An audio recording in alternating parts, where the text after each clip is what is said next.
Materi pertama kita adalah Introduction to Visual Presentation, atau disebut juga dengan pengantar visual presentasi. Kita langsung mulai saja. Picture means 1000 words.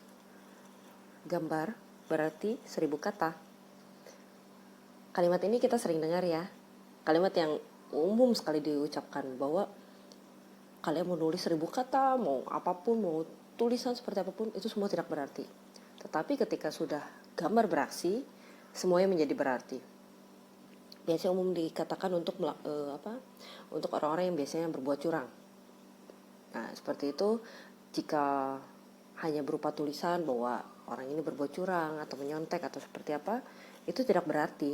Tetapi ketika ada bukti nyata, ada foto nyata, maka semua itu menjadi berarti. Saya ingin mengucapkan ini, membahas masalah ini karena memang seperti itu apa adanya.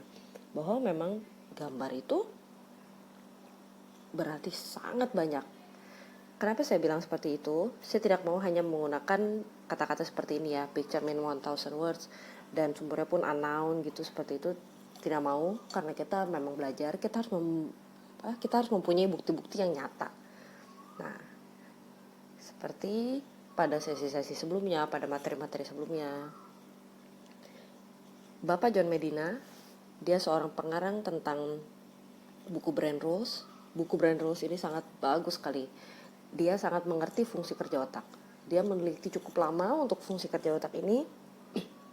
Dan akhirnya dia mengeluarkan buku ini, yaitu buku Brain Rules. Nah, di sini dia menuliskan sekitar 12 fungsi otak. Dan salah satu fungsi otak yang utama adalah visual trump other senses. Ini seperti yang tertulis pada bukunya. Apa sih visual trump other senses? Jadi maksudnya di sini adalah dari panca indera kita punya 5 panca indera ya. Dari 5 panca indera kita, panca indera visual atau mata itu mengalahkan semuanya. Jadi kita berpikir dengan mata. Ya mungkin karena itu alasannya mata diberikan 2 ya. Telinga juga 2 tapi mata juga seperti itu. Karena memang teorinya dia mengatakan bahwa visual, mata, apa yang kita lihat mengalahkan semua panca indera lainnya.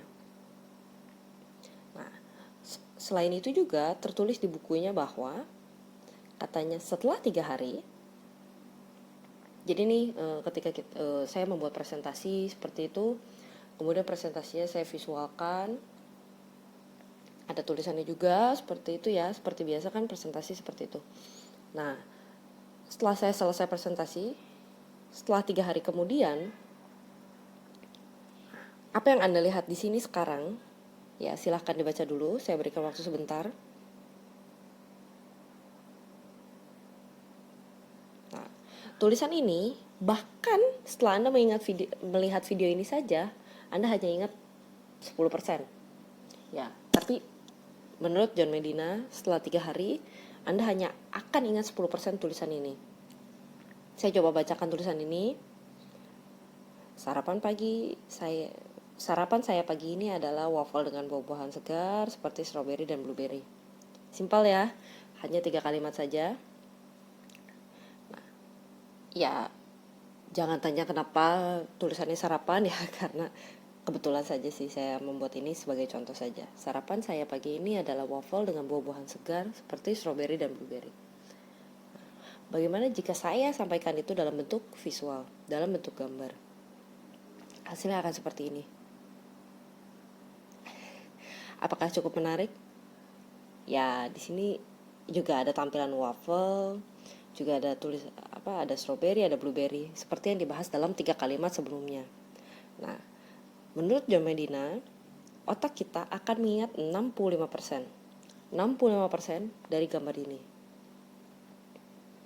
Nah, jika saya membuat presentasi seperti ini, saya tampilkan di layar dan kemudian saya bilang, ya Bapak dan Ibu, ini adalah sarapan pagi saya. Oke, 65%. Berarti apa yang akan Anda ingat? Wah, dia makan waffle buah-buahan. Walaupun mungkin buah-buahannya orang tidak akan ingat buahnya apa, tapi waffle dan sarapannya mungkin dia ingat. Ya. Nah, pertanyaan berikutnya, Lalu apa fungsinya teks jika gambar sudah bisa mewakili 65%? Ya, itu juga saya cukup bertanya-tanya, sebetulnya apa fungsinya teks? Sedangkan sepertinya pada umumnya gitu, orang-orang yang berpresentasi semuanya memunculkan teks daripada gambar. Gambar hanya sebagai pemanis. Nah, menurut Joe Medina, yang ideal adalah kita munculkan banyak gambar, tulisan hanya pemanis. Nah, jadi itulah fungsinya visual. Jadi karena visual trump other senses, jadi harusnya gambar lebih banyak daripada tulisan, 65%. Nah, jadi tulisan seperti apa sebetulnya? Tulisan yang ideal seperti ini. Saya tulis di sini, saya tambahkan my breakfast dengan teks. Nah, kira-kira jika teks dengan gambar digabungkan, Anda akan mengingat berapa persen? Jawabannya tetap 65. Jadi tidak akan mengurangi atau bahkan menambahkan, tidak. Berarti sebetulnya jika saya tidak menggunakan teks pun tidak apa-apa toh. Ya, sebetulnya memang tidak apa-apa. Jadi, dalam presentasi fungsi teks di sini adalah untuk membantu menjelaskan kepada audiens apa yang kita ucapkan kurang jelas. Jadi misalnya saya ngomong ini buku, terus tiba-tiba audiens terpikirnya buah-buahan, buah duku gitu. Kan ucapannya mirip ya. Nah, jadi itu sebenarnya tidak disarankan. Jadi lebih baik tetap ditulis teks. Itu fungsi teks yang pertama. Yang kedua, fungsi teks yaitu supaya menjelaskan hal-hal yang tidak bisa dijelaskan lewat gambar. Seperti motivasi. Ya, mungkin saya bisa membuat gambar-gambar lampu atau orang yang bermotivasi, tapi ekspresi seperti itu tetap tidak bisa tertuliskan di dalam gambar. Jadi memang seperti itu apa adanya, bahwa ada beberapa kata atau beberapa statement atau beberapa ucapan yang tidak mungkin dituliskan dalam tidak mungkin dilukiskan dalam bentuk gambar, tetapi harus dalam bentuk tulisan. Terutama kata-kata sifat yang bahasnya cukup tinggi ya, empowerment seperti itu. Nah, itu tidak mungkin tertuang dalam hanya bentuk gambar. Gambar hanya sebagai pendukung, tulisan adalah inti dari percakapan itu.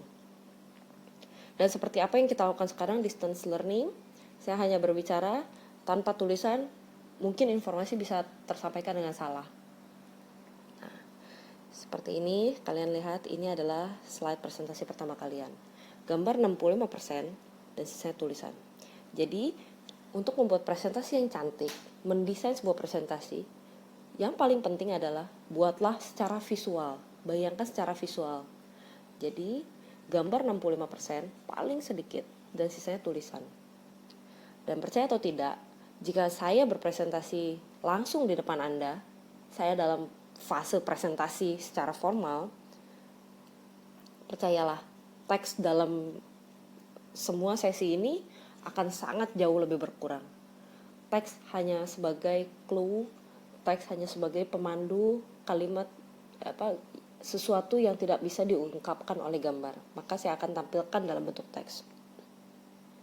Atau hal-hal yang ya karena kita bentuknya pembelajaran, maka saya pasti akan lebih memperbanyak teks. Karena itu yang kita karena harus seperti itu apa adanya, karena saya tidak bisa menambahkan dalam bentuk ekspresi gerakan atau ekspresi mimik wajah. Nah, itu mungkin juga tidak bisa, jadi saya harus bantu dalam bentuk tulisan. Mari kita lanjutkan ke sesi berikutnya. Sekian.